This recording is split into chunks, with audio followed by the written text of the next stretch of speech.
성령님을 상징하는 여러 표현들이 나오죠. 부득이하게 때로는 어떤 자연 현상, 때로는 생물로서 성령님을 상징할 수밖에 없는 것은 우리의 이해를 돕기 위해서입니다. 성령님은 바람처럼 그 바람이 어디서 와서 어디로 가는지 알지 못하는 것처럼, 그리고 그 목적지가 어디인지 우리가 알지 못하는 것처럼 성령님은 우리의 삶을 주권적으로 인도하신다. 성령님의 초월성을 의미하는 거죠. 성령님의 초월적인 주권, 내 마음대로 바람을 우리가 좌우할 수 없듯이 우리는 성령의 바람에 민감하여 그 바람이 부는 방향대로 인도하시는 대로 따라가야 하는 것이죠. 그 결말이 어떤 모습이든 어떤 형태로 우리가 쓰임을 받든지 그것은 나에게 달린 것이 아니라 성령님께 달린 것이다. 성령님, 우리의 마음대로 우리가 조종할 수 있는 분이 아니라 우리가 성령님의 그 초월적인 주권을 날마다 인정해야 한다. 때로는 성령님이 우리가 원치 않는 삶 속으로, 사건 속으로 우리를 인도하시기도 하는 것이죠. 또 성령님은 불처럼 역사하신다고 할 때 그것은 성령님의 거룩성, 거룩하신 성령님, 죄를 조금도 용납하실 수 없고 죄가 조금도 없으신 완전히 의로우시고 거룩하신 하나님의 영이시기에 또 순결하신 그리스도의 영이시기 때문에 그 거룩하고 순결한 영이 우리 가운데 임재할 때는 우리의 더러운 죄와 악들을 태우시는 거죠. 함께 용납할 수 없기 때문에 때로는 불처럼 우리의 삶 속에 임하셔서 그 더러운 죄악의 습관들, 찌꺼기들을 다 내쫓으시고 태우시는 성령님이시다. 성령님은 또한 비둘기처럼 임하신다는 표현이 성경에 나옵니다. 예수님께서 요단강에서 세례를 받으실 때 성령이 비둘기같이 그 위에 내려 임하셨다. 또 사도 요한도 그런 증거를 했죠. 누구든지 성령이 비둘기같이 그 위에 내려 임하시는 분을 보면 바로 그분이 예수 그리스도 메시아이시다. 이 너브라는 비둘기는 참 고상한 비둘기, 그래서 막 어울려 짝지어 다니지 않지만 아주 민감한 그런 셀에서 온유하고 평화롭고 사람들이 아무리 맛있는 먹이를 준다 해서 오지 않는, 어디로 갈지 모르는, 그래서 사람이 그 이끌어가는 수 있는 새가 아니라 사람이 맞춰야 되는 거예요. 그래서 그 더브가 임했다가 떠나기도 하고 왜 떠났는지도 모르요. 사람이 맞춰야 되는 그러한 새죠. 너무나 평화롭고 온유하고 또 순결해서 단 한 마리의 새와만 서로 교감을 나누는 그런 순결한 새, 평화로운 새, 온유하고 아주 부드러운, 그래서 소음이 조금만 나도 그냥 떠나버리는, 조용히 떠나는 거죠. 소음을 일으키지도 않고 또 고요하고 평화로운 아주 고상한 새죠. 노아의 방주에서 노아가 보냈던 것이 너브죠. 처음에는 그 무엇인가를 갖고 왔지만 나중에는 오지 않았죠. 왜 오지 않았습니까? 오지 않았다는 게 이제 정착할 곳이 있다는 상징이기도 했지만 이제 평화의 시대가 왔다라는 상징적인 그런 사건으로 이 너브를 날려보냈습니다. 예수님께서 세례를 받으실 때 임하셨던 그 새가 바로 이 너브입니다. 특별히 터틀 더브라고 하는 이 새는 아주 고요하고 평화롭고 부드러운, 예민한, 아주 민감한 소리, 환경, 그 모든 것에 민감한 그러한 비둘기라고 합니다. 이 비둘기가 우리에게 보여주는 상징은 무엇일까요? 예수님께서 왜 이 비둘기같이 성령님께서 예수님께 임하셨을까요? 예수님이 그런 분이기 때문에, 예수님께서 온유하고 겸손하시고 부드럽고 평화로우시고, 마치 이 터틀 더브가 가진 그 특징들을 예수님의 성품 속에 가지고 계시기 때문에 그것이 잘 어울리는 그러한 임재였던 거죠. 그래서 사람들에게, 오순절 임하신 사람들에게 불의 혀같이 이렇게 보였다는 거죠. 죄인들이기 때문에 태워져야 될 죄가 많은, 씻어져야 될, 바람이 불어 우리를 초월적으로 또한 불처럼 우리를 태워져야 할 그러한 영혼들이었기 때문에 바람처럼 불처럼 임하지 않았나. 그래서 이 비둘기 같은 성령이라 그럴 때 그것은 인격성을 의미하는 거죠. 바람처럼이라고 할 때 그것은 초월성, 주권성, 또 불처럼 이럴 때는 하나님 그 성령님의 거룩성, 이제 비둘기는 인격성. 그래서 이 성령님께서 우리 영에 임하셨을 때 그 성령님이 우리의 자유의지와 함께, 자유의지 안에서 우리와 함께 어떻게 동행하시는지를 깨달으려면 이 성령님의 인격적인 역사를 우리는 민감하게 잘 분별할 수 있어야 되는 거죠. 우리는 바람처럼 불처럼 역사하시는 성령님만 간구하게 되면 초월적으로 나를 사로잡아 주기만을 기다리는 거예요. 그런 영역이 분명히 있죠. 한순간에 완악한 우리의 마음을 깨트리시고 방망이처럼 우리를 깨트리시고 태우시고 변화시키시는 그런 영역이 분명히 있습니다.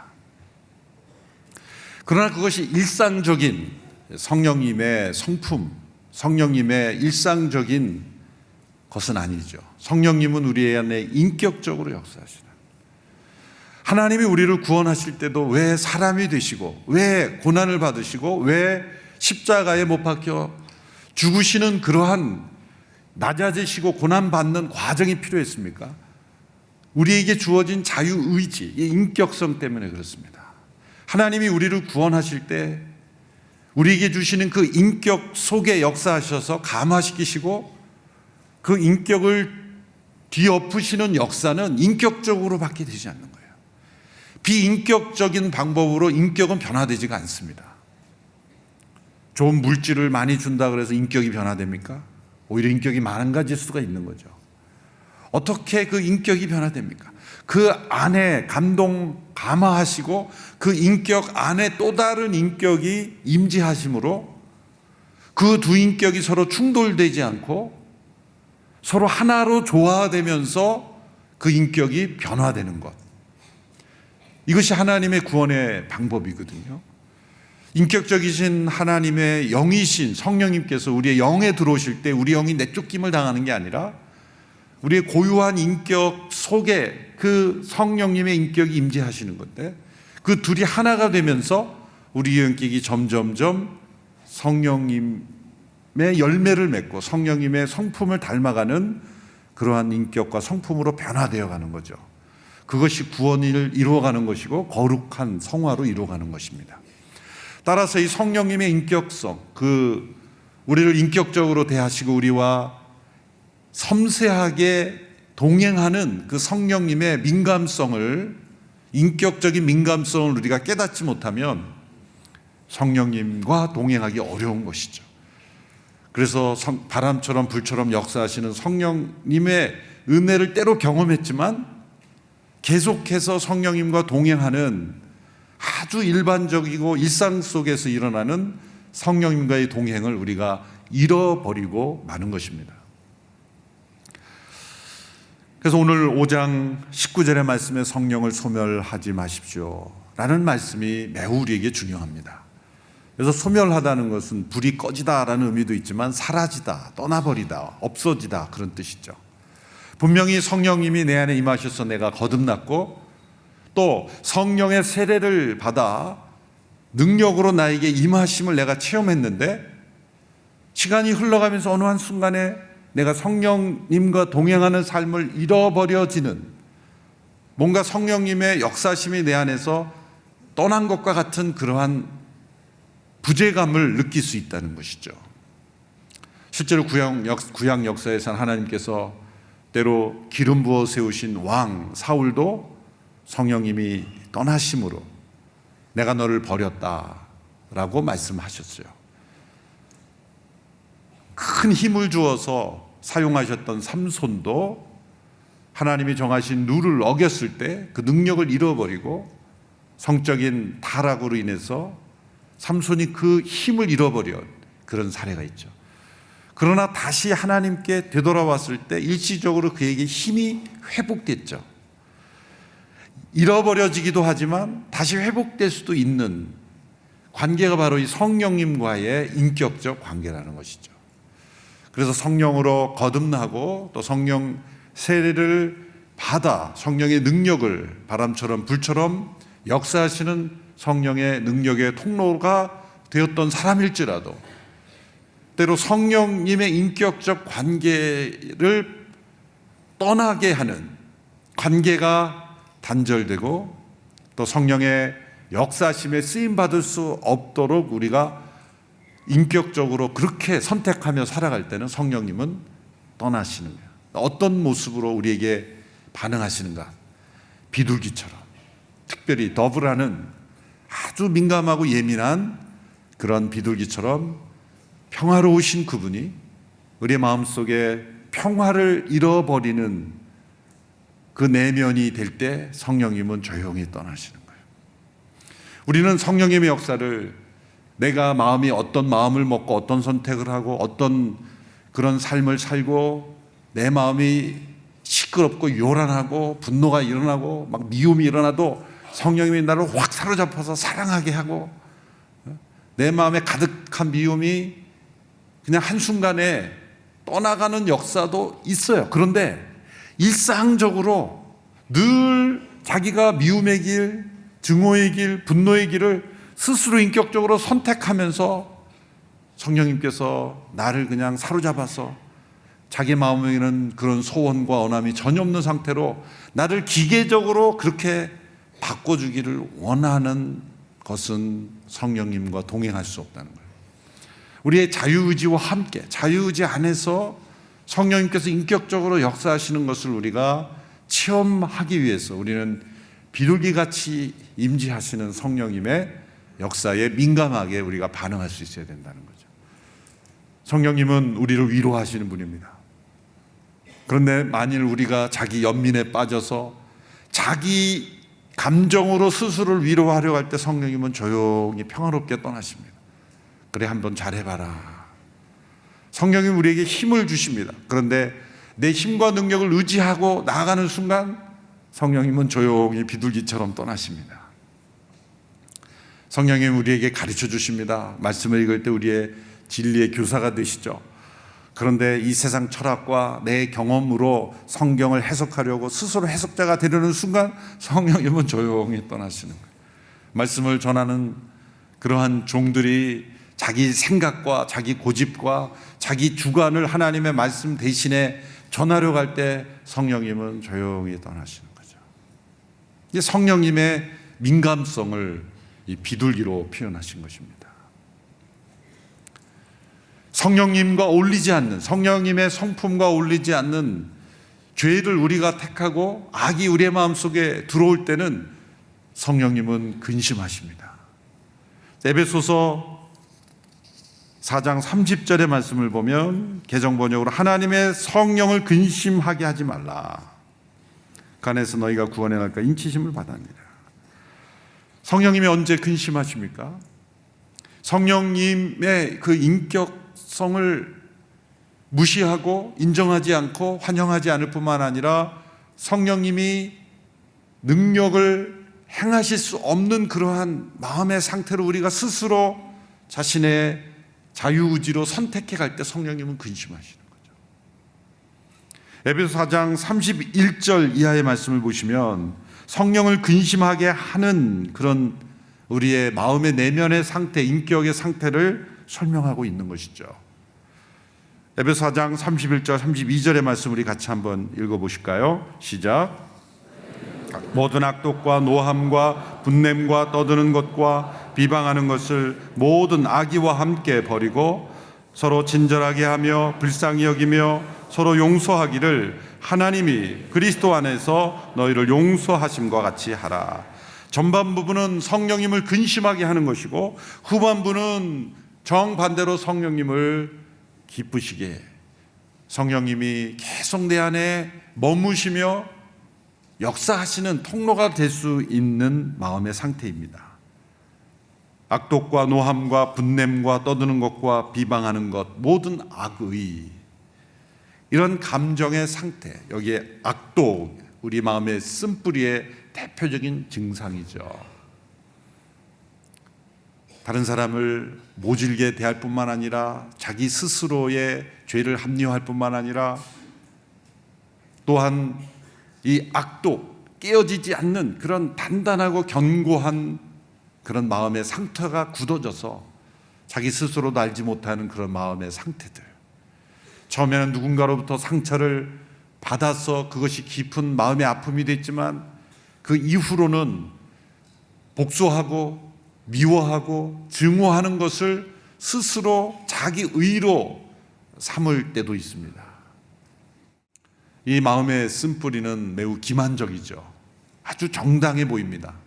처음에는 정당했어요. 그런데 시간이 흘러갈수록 정당하지 않은 죄악들이 계속해서 일어나서 계속되는 분노, 그 다음에 여기에 비방, 모든 악의가 우리의 마음을 점점 성령님께서 머무시고 역사하실 수 없는 마음의 상태로, 그런 인격으로 우리를 몰아가는 거예요. 성령님은 근심하시죠. 슬퍼하신다는 거예요. 왜요? 성령님이 떠나실 수밖에 없기 때문에.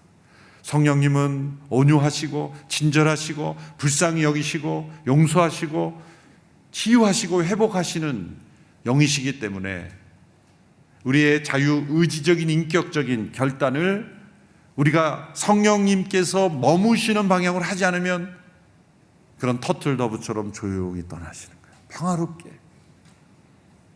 그 성령 하나님의 임재하심을 우리가 깊이 체험하려면 우리 자유의지를 성령님의 성품, 성령님의 역사심에 맞추어 가야 되는 거예요. 이것조차 우리의 힘으로 되는 것은 아니지만 우리는 이제 성령님의 능력과 은혜를 부어주심 때문에 우리가 죄를 이길 수 있는 능력을 우리에게 주셨다는 거예요.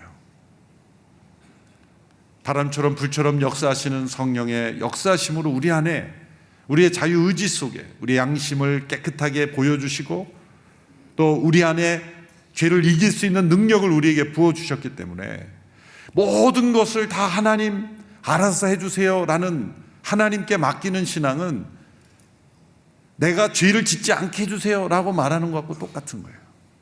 죄를 짓지 않는 것은 내가 선택해야 될 것이지, 하나님 내가 죄를 짓지 않게 해주세요 라고 하나님께 다 미루어 버리는 것은 올바른 신앙이 아니죠. 물론 우리가 때로 죄를 택하려고 할 때 하나님이 주권적으로 역사하셔서 바람처럼 역사 성령님이 그것을 막으실 수도 있어요. 그런데 그것은 하나님의 특별하신 은혜 속에 이루어지는 일이지 그걸 일반적이고 보편적인 삶으로 생각해서는 안 된다는 거죠. 일반적이고 보편적인 우리의 삶은 비둘기처럼 임하시는 성령님의 그 예민함, 그 민감하심에 따라서 우리의 마음을 살피고 우리 안에 이러한 성령님께서 원하시지 않는, 기뻐하시지 않는 일들이 있는지를 날마다 살피면서 비둘기 같은 성령님으로 내 안에 평화롭고 온유하고 불쌍히 여기며 용서의 영이 충만하며 그런 비둘기 같은 성령 하나님의 임재가 있을 수 있도록 내가 스스로 결단하고 자유의지를 내어드릴 때 성령님은 충만하게 내 안에 머무시며 일하시는 거예요. 성령님의 일하실 수 없도록 방해하는 것이 오늘 소멸하지 말라라는 단어로 표현된 겁니다. 성령님을 근심하게 하는 것에서 더 나아가 이제는 성령님의 역사를 소멸시키는, 이것은 성령님의 존재를 우리가 없앤다는 뜻이 아니에요. 우리가 성령님의 존재를 없앨 수 없어요. 하나님이신 그분을 우리가 어떻게 없앱니까? 성령님이 나를 통해서 또한 공동체를 통해서 역사하시는 그 성령님의 일하심을 방해하는 방해거리가 될 수 있다. 그것을 성령을 소멸하지 말라라고 말씀하시는 거예요. 비둘기처럼 임하시는 성령님이 우리 안에서 계속해서 역사할 수 없도록 우리의 인격적인 선택과 자유의지로 성령님의 인격적인 역사를 가로막을 수 있다. 성령님은 매우 민감하신 분입니다. 성령님은 지적인 분일 뿐만 아니라 의지적인 분뿐만 아니라 감정적인 분이죠. 근심하고 슬퍼하실 뿐만 아니라 조용히 비둘기처럼 떠나실 수 있는 소멸되시는 성령님이시기 때문이죠. 오늘 본문 우리가 전체를 통해 볼 때 성령님의 일을 우리가 방해자가 아니라 협력자가 되려면 어떻게 해야 되는가? 저는 이 본문을 흐름을 보면서 예전에는 한 구절씩 이렇게 떼어서 핀셋으로 뽑아서 앞부분, 우리가 유명한 말씀이죠. 데살로니가전서 5장 16절 18절의 말씀, 무슨 말씀입니까? 항상 기뻐하라, 쉬지 말고 기도하라, 범사에 감사하라. 이는 그리스도 예수 안에서 너희를 향한 하나님의 뜻이니라. 그 부분만 딱 우리의 기억 속에 남아 있는데, 바로 그 다음 말씀이 성령을 소멸하지 말라라는 말씀. 분명히 관련이 있는 말씀이에요. 또 그 성령을 소멸하지 말라는 말씀 뒤에 이어서는 예언을 멸시하지 말고 모든 것을 분별하여 선한 것을 취하라, 악은 모든 모양이라고 버리라. 그 말씀이 이어나는 것도 바로 이 성령님에 관한 권면의 말씀과 연결이 되는 거죠. 먼저 앞서 데살로니가전서 5장 16절 18절의 말씀 보면 항상 기뻐하는, 또한 쉬지 않고 기도하는, 범사에 감사하는 그러한 나의 삶이 있다면 그것은 성령님과 동행할 뿐만 아니라 성령님의 협력자가 되어가고 있는 마음의 상태인 거예요. 내 마음속에 만일 기쁨이 없다면 성령님을 소멸하는 단계로 들어갈 상태의 가능성이 높은 거예요. 내 마음속에 이 기도가 끊겨져 있다면 성령을 소멸할 삶으로 나아가고 있는 거예요. 내 마음속에 어떠한 상황에서도 감사가 잃어버려져 있다면 성령님의 동역자가 아니라 성령님의 방해자로 우리는 나가실 수 있습니다. 감사 없는 삶, 기도 없는 삶, 기쁨이 없는 삶, 그것은 우리의 영혼의 상태를 살펴야 되는 거죠. 어제 말씀에 성령을 따라 사는 사람은 성령의 일을 생각한다. 그래서 마틴 노이존스 목사님의 해설을 제가 말씀드렸죠. 성령의 일을 생각한 사람은 자신의 영혼의 상태를 늘 살핀다는 거죠. 그래서 이기적인 선택이 아니라, 이기적이라는 뜻이 아니라, 왜 성령님께서 나와 어떻게 동행하시고 나를 어떻게 지금 사용하시는지를 느낄 수 있는 것은 나 자신이에요. 2차적으로는 다른 누군가가 있지만 내가 지금 성령 안에 있는가 아닌가는 누가 제일 잘 알아요? 물론 하나님이 제일 잘 아시지만 하나님 다음으로 내가 다시 아는 거예요. 그러니까 내가 성령 안에 있는가 있지 않는가 잘 모르면 뭡니까? 아닌 거죠. 자신이 성령 안에 있지 않은 것을 제가 이게 성령 안에 있는 겁니까? 아닙니까? 모르겠다 싶으면 아닌 겁니다. 아직 너무나 분명한 거예요.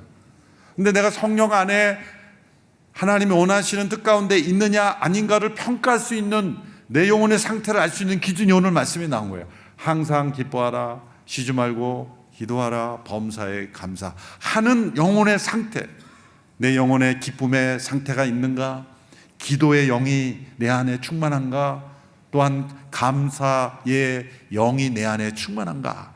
그 기쁨의 지수, 기도의 그 지수, 감사의 지수가 바로 내 안에 성령님과 동행하는 그러한 삶의 상태를 설명하는 거다.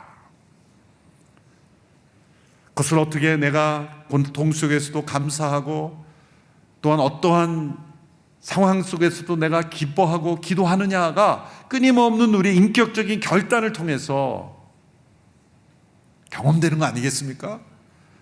왜 기뻐하라라는 명령형으로 주어졌을까요?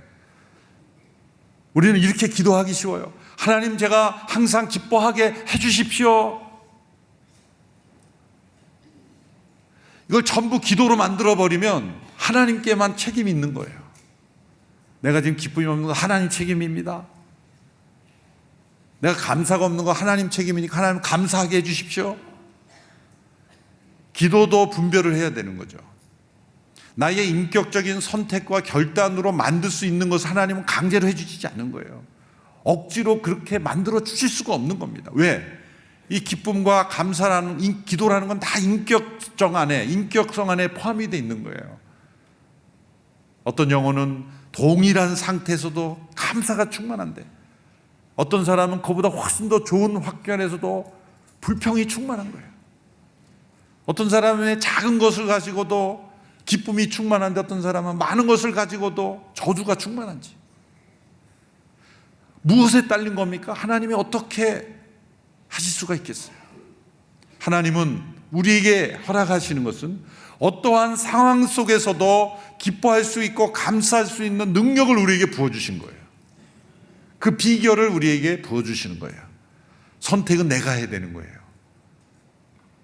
그것은 내가 행함으로, 순종함으로 기뻐하고 순종함으로 감사하는 것은 나의 인격이지, 하나님께서 저절로 감사하게 하고 기뻐하게 하고 나를 뒤집어서 내 안에는 불평을 계속 선택해 놓고, 하나님 내일 아침에는 내가 감사하러 변화되게 해주세요, 오히려 도리어 불평이 더 충만해지는 거예요.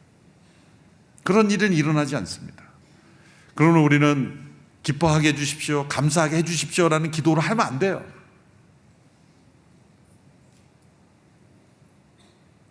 물론 어떤 마음이든지 하나님께 나아가는 것 그 자체는 유익할 수 있지만, 하나님과 인격적인 교제, 특별히 성령님과 동행하는 성령님의 능력의 통로가 되기 위해서는 성령님의 민감성에 우리도 민감해야 되는 거예요.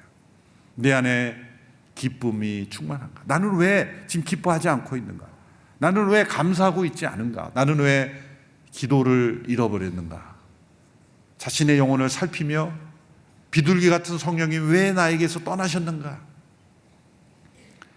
예수님이 12살 때 요셉과 마리아가 예수님을 데리고 예루살렘에 가셨을 때 많은 무리 속에 되돌아오는 여정 중에 예수님이 당연히 있을 거라고 생각했는데 안 계셨잖아요. 우리의 신앙생활이 마치 예루살렘에 유월절을 지키기 위해, 절기를 지키기 위해 가는 이리저리 함께 가다가 당연히 예수님이 내 안에, 내 일행 가운데 있을 거라고 생각하는데 예수님이 안 계신 거예요. 예수님을 찾으러 다시 가야 되는 거예요. 그것이 회개인 거예요. 예수님이 나의 삶 속에 당연히 있을 거라고 생각하는 오만을 버리고, 비둘기 같은 성령님께서 내 안에 지금 임재하고 계신가? 내 영혼에는 기쁨, 기도, 감사가 충만한가? 내 영혼에는 평화가 가득한가? 평안이 가득한가? 용서가 가득한가? 불쌍히 여김이 가득한가? 친절함이 가득한가? 아니면 악독과 분냄과 그리고 마음의 쓴뿌리들이, 죄악의 잔재들이, 세상의 탐욕들이 가득한가? 그래서 비둘기 같은 성령님의 역사하심을 우리가 체험하는 동역자가 되려면 항상 기뻐하라, 쉬지 말고 기도하라, 범사에 감사하는 것으로 우리가 비둘기 같은 성령님이 내 안에 계속 역사하실 수 있는 통로가 되게 하는 거예요. 빌리 그레함 목사님께 어떤 분이 술 취한 어느 성도에 대해서 비판하면서 이렇게 요구했다는 거예요. 목사님, 이 성도가 술 취하지 말라는 말씀을 어겼으니 이제 징계해야 됩니다. 빌리 그레함 목사님이 그렇습니까? 알겠습니다. 그래서 제가 한 가지 묻겠습니다. 그러면 성령 충만하지 않은 성도에게는 어떤 징계를 내려야 됩니까? 아니, 그게 무슨 말씀입니까? 제가 알기로는 에베소 5장 18절의 말씀에 술 취하지 말라 이는 방탕 오직 성령의 충만을 받으라, 똑같은 구절에 똑같은 명령 아닙니까? 술 취하지 말라도 명령이고 성령 충만하라도 명령인데, 술 취하지 말라를 어겼으면 징계해야 되면 성령 충만하지 않은 것도 징계해야 되죠. 빌리 그레함 목사님이 술 취한 것을 막아준 게 아니에요. 잘했다는 게 아니라, 그런 외면적인 죄악에 대해서는 분노하며 징계를 해야 된다고 하면서 그 영혼 속에는 성령의 충만함이 보이지 않는다는 걸 지적한 거예요. 자기 의로 다른 사람의 연약함을, 때로는 죄악을 분노로, 아주 자기 의로 비판하고 정죄하지만 실상은 자기 안에 가득해야 된 성령의 충만한 역사는, 비둘기 같은 성령은 떠나고 없으시는 거예요. 빌리그램 목사님은 그것도 징계 대상이다. 합시다. 우리 같이 징계합시다.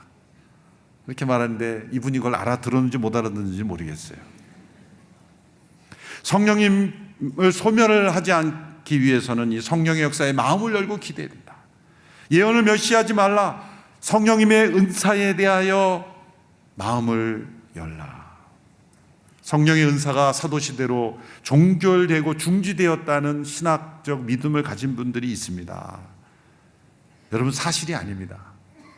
지난주에도 말씀하신 것처럼 저를 믿으십시오. 저를 믿는 게 아니라 성령님을 믿어야죠. 이것도 잘못된 겁니다.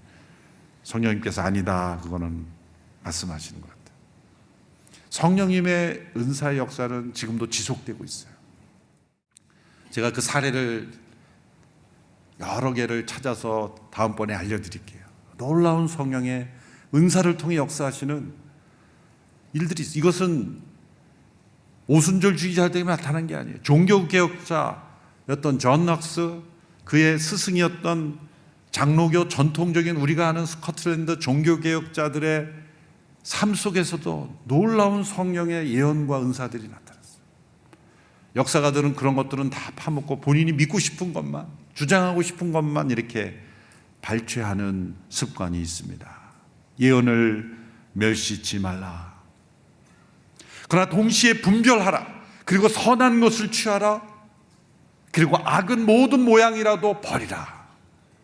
어떻게 비둘기 같은 성령님이 우리 통해서 계속 역사하시는 능력으로 소멸치 않고 머무르며 동행할 수 있습니까? 악은 모양이라도 다 버리라. 악을 멀리하는 것, 악을 끊어버리는 것. 오늘날 가장 만연한 악 중에 하나가 성적 타락이죠. 오늘날 이 성적 타락은 비둘기 같은 성령님, 순결하신 온유하신 성령님이 소멸되도록 하는 일입니다. 사단은 이 성적 부도덕함을 통해서 성령님의 역사에 성도들이 쓰임받지 못하게 하려고 애쓰고 있습니다. 우리의 삶 속에 성적 부정함이 온전히 떠나는 거룩한 순결함이 임할 때 비둘기 같은 성령님이 능력있게 역사하실 줄로 믿습니다. 우리의 가정 속에, 우리의 자녀의 이 시대 속에 성적 타락, 악은 모든 모양이라도 버리는, 얼마나 세상의 광고, 영화 이런 거 보면 얼마나 그런 문란하고 음란한 그런 장면과 사진으로 우리의 영혼의 성령님의 통로가 되지 못하도록 막습니다. 모든 모양이라도 다 버리라. 23절의 말씀 우리 같이 함께 읽겠습니다. 시작. 평강의 하나님께서 친히 여러분을 온전히 거룩하게 하시고 우리 주 예수 그리스도께서 오실 때 여러분의 영과 혼과 몸을 다 흠이 없게 지켜주시기를 빕니다. 평강의 하나님, 평화의 하나님, 바로 비둘기 같이 임하시는 성령님이에요. 성령님은 평화의 하나님. 왜 우리 마음속에 평화가 없습니까? 악이 들어있기 때문이에요. 악이 들어있는 영혼은 절대로 평화로울 수 없어요. 하나님과 평화를 누릴 수 없기 때문이에요. 악은 다 버리고 깨끗하게 순결하게 해야 평화의 하나님이 내 안에 온전히 충만하게 임재하시는 거예요. 비둘기 같은 성령님이 나를 통해 역사하시는 거죠. 우리를 온전히 거룩하고 흠이 없게 우리의 자신을 지켜가야 비둘기 같은 성령님이 우리를 떠나지 않는 것이죠. 우리와 늘 함께하기 원하시는 성령님의 임재를 경험하고 능력을 체험하고 성령님의 역사에 쓰임받는 우리 자신도 거룩하고 흠이 없게 변화될 뿐만 아니라 다른 누군가에게도 이 세상 속에도 이 성령님의 역사하심에 쓰임받는 거룩한 통로가 되는 우리 모든 오늘의 교회 성도들 되기를 주님의 이름으로 축원합니다.